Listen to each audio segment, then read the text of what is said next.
Montbéliard dans un froid de canard, comme si la réputation de Sochaux cette saison ne suffisait pas. Je dirais que c'est un peu l'épouvantail de cette deuxième division. Une équipe qui n'a pas été chamboulée puisqu'elle a eu l'apport de 2 joueurs yougoslaves qui est un plus. Et je considère que cette équipe est certainement meilleure que l'équipe qui était alignée les derniers en première division. D'entrée de jeu, les occasions sochaliennes affluent. Coup franc pour Badzarevic à la 8e minute. À la réception, une tête, celle de Stéphane Paille, pour Sauzet en retrait, reprise en demi-volée et de justesse à côté.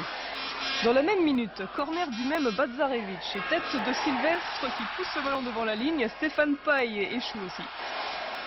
Une minute plus tard, corner rapide. Sylvestre à nouveau à l'interception pour bientôt Morin qui lui se trouve dans un angle trop fermé.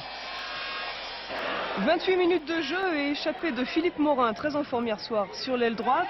Tête malheureuse de Lokhoff, le Landais de Nîmes, il trompe Desrousseaux. 3 minutes plus tard, à la 31e minute, un débordement du même Morin. Et cette fois-ci, une tête jaune, celle de Stéphane Paille et de 10 buts pour l'avant-centre sochalien. 33e, Lokhoff dégage mal son camp. Morin une nouvelle fois en profite et part seul en contre-attaque. 3e but pour Sochaux. Enfin, le 4e but en 6 minutes, centre de Bernat pour Nîmes, reprise de Lokhoff et cette fois-ci, bon tir, 3-1.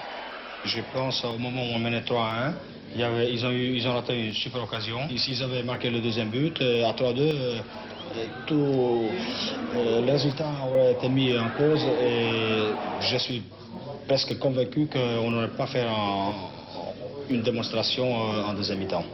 Même réflexion de Jean Séraphin à la mi-temps, mais tout est déjà joué. La suite ne sera qu'un autre défilé de buts.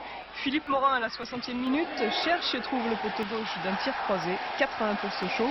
Il reste 9 minutes à jouer. Le tir de Sauzet est repoussé, mais Pelletier récupère, rend à Sauzet son bien. Une feinte à l'entrée de la surface de réparation, un petit crochet, un tir. 5-1 pour Sochaux. Et ce n'est pas fini.